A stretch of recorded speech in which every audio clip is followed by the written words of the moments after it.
성도 여러분, 안녕하세요. 4월 21일 목요일 아침 말씀 시간입니다. 오늘 함께 나누실 하나님 말씀은 요나서 1장 1절에서 17절까지 말씀입니다. 그 가운데 1절에서 3절 그리고 17절 말씀을 봉독하여 드리겠습니다. 여호와의 말씀이 아미떼의 아들 요나에게 임하니라. 이르시되 너는 일어나 저 큰 성읍 니느웨로 가서 그것을 향하여 외치라. 그 악독이 내 앞에 상달되었음이니라 하시니라. 그러나 요나가 여호와의 얼굴을 피하려고 일어나 다시스로 도망하려 하여 욥바로 내려갔더니 마침 다시스로 가는 배를 만난지라. 여호와의 얼굴을 피하여 그들과 함께 다시스로 가려고 뱃삭을 주고 배에 올랐더라. 여호와께서 이미 큰 물고기를 예비하사 요나를 삼키게 하셨으므로 요나가 밤낮 3일을 물고기 뱃속에 있으니라. 아멘. 미운 사람 떡 하나 더 준다는 말이 있습니다. 미운 사람에게 왜 떡을 다른 사람에게보다 하나를 더 줄까요? 여러 의미가 있으나 떡을 받는 이보다는 주는 이의 마음을 위한 일일 것입니다. 떡을 하나 더 줌으로써 주는 이 마음 속에 미움을 버리고 용서와 화해를 통해 변화를 애써 구하려는 의도일 것입니다. 우리는 종종 사람을 대할 때 미움의 감정을 가질 때가 있습니다.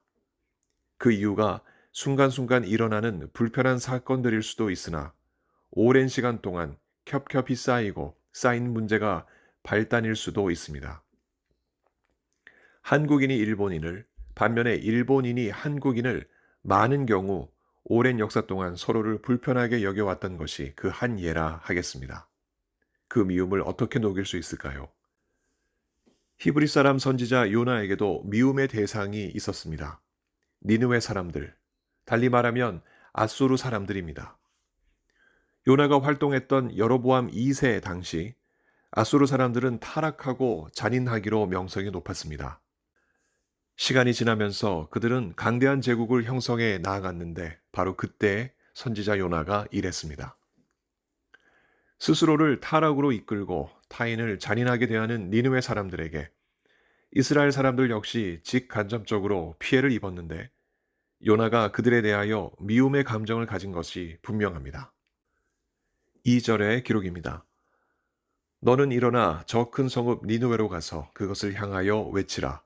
그 악독이 내 앞에 상달되었음이니라. 니느웨 사람들의 악독이 이만저만이 아니었던 것이 분명합니다. 하나님의 백성들도 그 악행에 시달려서 하나님 앞에 그 억울함을 간절히 토로했습니다. 이제 니느웨 사람들에게 들이닥칠 것은 하나님의 징벌과 심판임에 틀림없을 판국입니다. 그 심판의 메시지를 선포할 일이 요나에게 맡겨진 것입니다. 그러나 요나의 마음은 심드렁합니다. 여호와의 얼굴을 피하려 했던 것입니다. 3절이 기록합니다.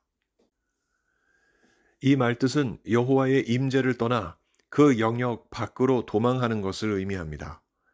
니느웨의 심판을 선포하는 일을 이토록 요나가 극명하게 피하려는 이유는 무엇일까요?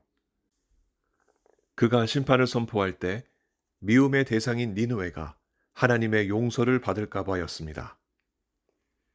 속 시원한 심판을 기대할 수 없겠다는 판단에 요나는 그래서 동쪽 니느웨가 아닌 서쪽 다시스로 가는 배에 올라탄 것입니다. 다시스는 스페인 동남쪽 끝에 있으니 하나님의 활동 영역에서 멀리 벗어나고자 했을 것으로 보입니다. 요나가 탄 다시스 행패가 그곳에 가까이 이르기도 전에 그의 마음은 이미 하나님의 영역을 떠나 다시스에 가 있었습니다. 까닭에 그가 탄 배가 큰 폭풍을 만나 바다 위에서 깨질 판이 되었어도 그는 배 밑창에서 깊이 잠들어 있을 수 있었습니다. 그러나 우리는 잘 알고 있습니다. 이 세상 우주 만물 어느 구석진 곳이라도 그곳은 하나님께서 일하시는 영역이요. 하나도 빠짐없이 하나님께서 주장하신다는 사실입니다. 바다 한가운데 불어닥친 거대한 폭풍으로 배가 깨어질 상황이 되자 이방인인 선원들이 요나를 깨워 살 길을 찾았습니다. 이윽고 그 모든 원인이 요나가 하나님의 얼굴을 피한 일에 있다는 것을 알게 된 선원들은 마치 선지자처럼 요나를 책망합니다. 네가 어찌하여 그렇게 행하였느냐? 10절이 기록합니다. 이 상황에서 선원들은 하나님을 향한 경외를 보였습니다. 그들은 요나가 자신을 바다에 던지라는 지시에도 아랑곳하지 않고 모두를 살리려 육지를 향해 노를 저었습니다. 비록 그 일이 뜻대로 되지 않자 여호와께 살려달라 기도하며 요나를 결국 바다에 던졌으나 그들은 여호와를 크게 두려워하며 그 배 위에서 하나님께 제물을 드리고 이후 육지에 닿았을 때에도 제물을 드리리라 서원했습니다. 이방신을 섬기던 자들이 여호와 하나님을 찾아 예배하고 경외하는 일은 의도적으로 하나님의 얼굴을 피하려 했던 요나의 일과 서로 크게 대비됩니다. 그렇게 하나님의 얼굴을 피하려 했던 요나는 도리어 뜻하지 않은 방식으로 하나님의 얼굴을 대면하게 됩니다. 어떤 방식이었을까요? 하나님이 예비하신 큰 물고기를 통해서였습니다. 바다에 던져진 요나는 이내 하나님께서 예비하신 큰 물고기 뱃속에 삼켜졌습니다. 이렇듯 큰 물고기까지 하나님이 창조하신 모든 피조물들이 하나의 예외도 없이 하나님의 섭리와 주권에 따라 움직이는데 요나는 그 하나님의 섭리를 거절하고 하나님의 섭리 밖으로 나아가려 했으니 참 어리석은 판단과 행동을 요나가 한 셈입니다. 이런 어리석은 판단과 행동이 어디 요나뿐이겠습니까? 우리 역시 요나처럼 하나님의 말씀을 뒤로 한 채 하나님의 영향력이 미치지 않은 곳을 찾아 숨어버리는 일이 없지는 않습니다. 하나님께서 하시는 일에 도무지 동의가 안 되고 이해가 안 될 때 속으로 내가 아는 하나님이시라면 이러실 수 없다. 하나님이 어찌 그런 인간들을 용서해 주실 수 있을까? 심판받을 자임에 틀림이 없으니 반드시 철퇴를 내리셔야 하는 것 아닌가 하는 생각을 합니다. 그러나 그런 기대가 완전히 무너졌을 때 우리의 반응은 어떠합니까? 우리의 생각과 판단 그리고 감정과는 상반되는 상황을 만들어 가시는 하나님을 볼 때 우리는 요나처럼 하나님의 낯을 피하려 할 때가 있습니다. 과연 보통 때처럼 예배와 기도, 찬양과 말씀 묵상을 할 수 있을까요? 오히려 예배를 빠지고 기도를 멈추고 찬송은 사라지고 말씀 묵상은 거들떠보지도 않을 때가 있지는 않습니까?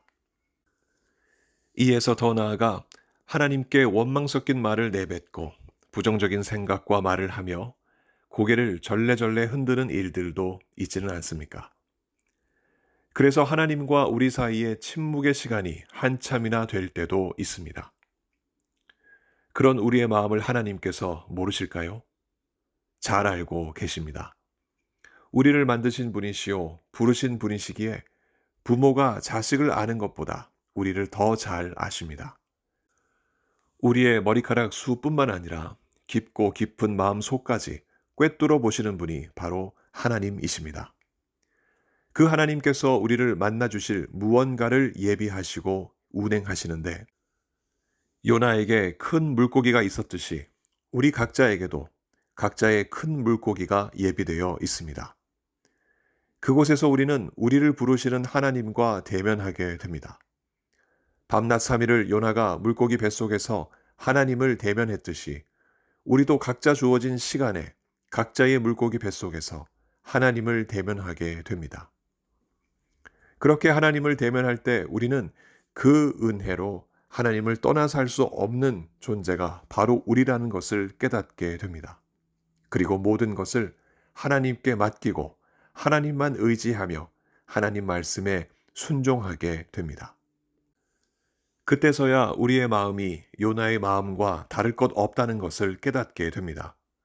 우리에게도 니느웨 사람들이 있어서 좋지 않은 감정이 있었지만 그럼에도 불구하고 하나님께서 그들을 구원하시기 원하신다면 우리의 감정일랑 훌훌 털어버리고 그들에게 하나님 말씀을 전하며 살 길을 열어주는 것, 그와 같은 마음을 갖게 됩니다.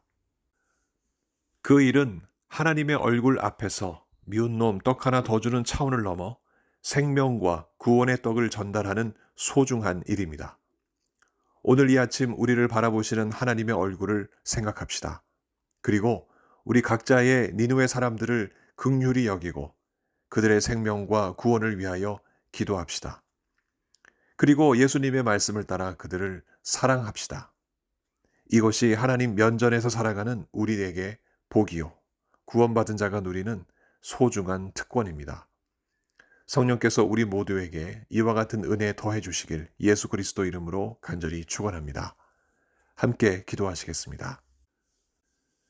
자비로우신 하나님 아버지, 죄인들을 불쌍히 여기시고 그들을 구원하시고자 하시는 하나님의 큰 사랑과 자비를 오늘 본문을 통해서 확인하였습니다.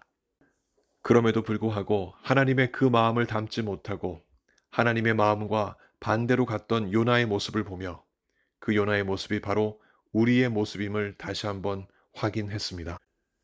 이로써 요나나 니느웨 사람이나 저희들이나 다를 바 하나 없이 하나님 앞에 죄인인 것을 다시 한번 알게 되었고 주님 앞에 고백하게 됩니다.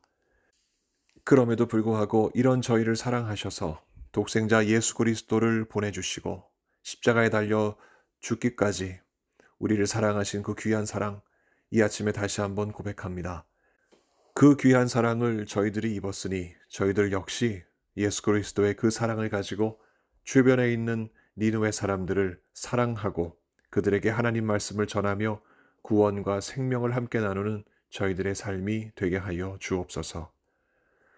아버지 하나님, 우리 가운데 많은 아픈 분들이 계십니다. 특별히 송춘자 권사님, 어서 속히 회복하시게 하시며 건강한 몸으로 주님께 예배하시고 또한 주님을 섬기실 수 있도록 우리 하나님께서 특별한 은혜 부어 주시옵소서.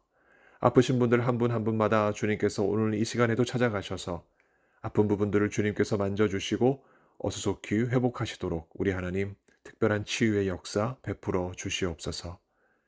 삶의 많은 문제 주님 앞에 내어놓고 간절히 주님 앞에 기도하는 하나님 백성들, 오늘도 그 모든 간구 들으시고 응답하셔서 살아계시고 역사하시는 하나님을 오늘도 경험하게 하여 주옵소서. 택하신 귀한 백성들을 오늘도 이끌어 주시며 보호하시며 함께 하실 것을 믿사옵고 감사드리며 우리 구주 예수 그리스도 이름으로 기도하옵나이다. 아멘. 성도 여러분, 오늘 하루도 주님과 동행하시고 또한 사랑하시는 귀한 하루 보내시기 바랍니다. 감사합니다.